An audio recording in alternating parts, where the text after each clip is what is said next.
to express itself in the built form on the ground more than with a policy setting around Metronet. If anybody in this room hasn't heard about Metronet, you've just flown in, or you've been in hibernation, because that is the centrepiece of the McGowan government's mandate to deliver fundamental change to the built environment in Western Australia.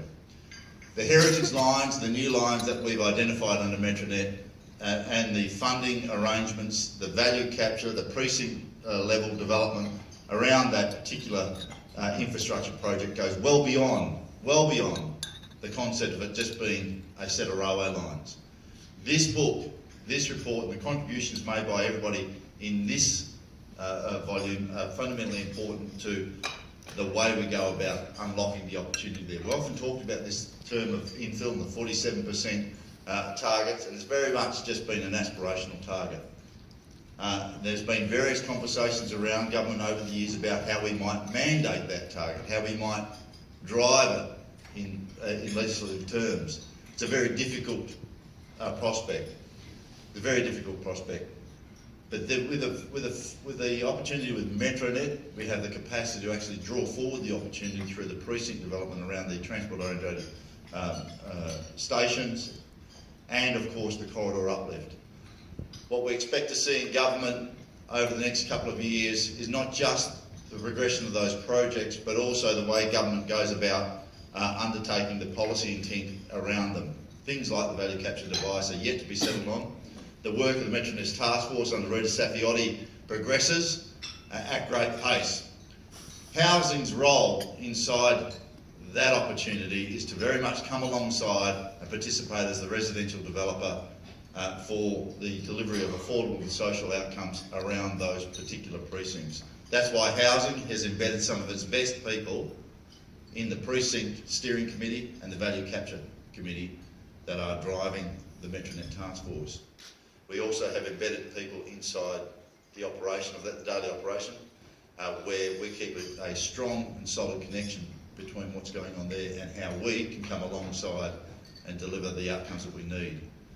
And some of the things that we need to be doing is innovation, and I'm really pleased that this particular body of work does address the idea of built form innovation. It's something that occupies a lot of time around the cabinet table, around my colleagues, and of course around the senior parts of the bureaucracy of Western Australia. Doing things like zero setback foreside with overhanging balconies over public owned land is something that's an extreme challenge for some local governments here in Western Australia, the planning system.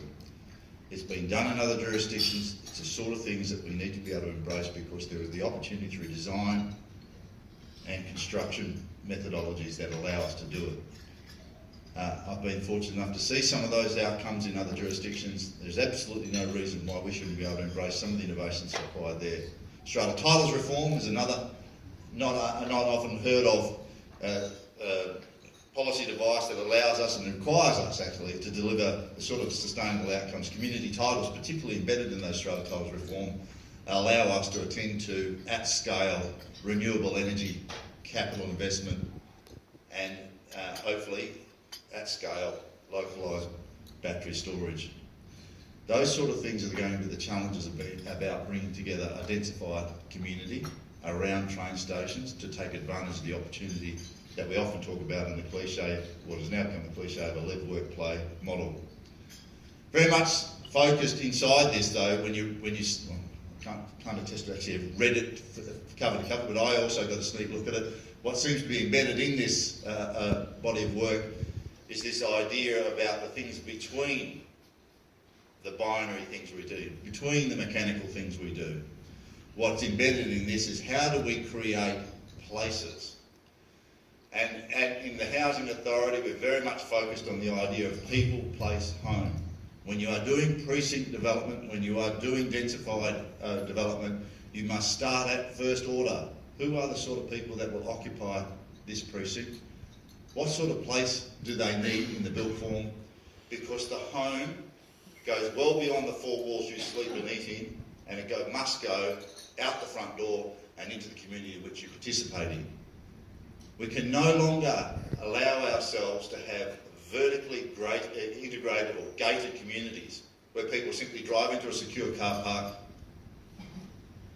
go up a lift, go into an apartment, come back down to the strata-owned swimming pool, go back to it, and never activate on the street, never activate in the community, never participate in creating that thriving community. That is not acceptable in Western Australia. We have to create a circumstance where people enjoy being on the street, being participants in the community in the informal context as much as the formal context. And all of this, as held by this body of work, is fundamentally important to the wider narrative for Western Australia. And a lot of people in this room have heard me bang on about this, and some of my colleagues. We must progress what it is to be Western Australia.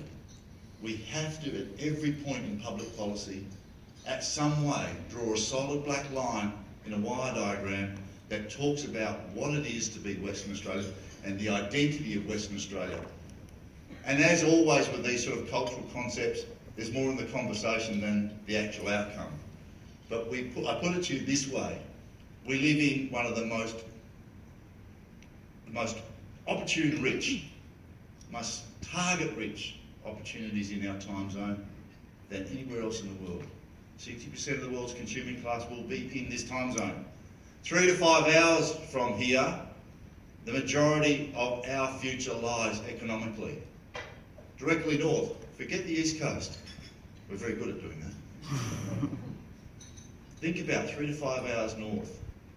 How we establish this city, particularly as an international city, contributing to what it is to be Western Australian, to the confidence of what it is to be Western Australian, stride out across the Indian Ocean and take full advantage of the opportunities that are presented to us in our time zone. That's what's on offer. That is the capacity that Western Australians have creatively.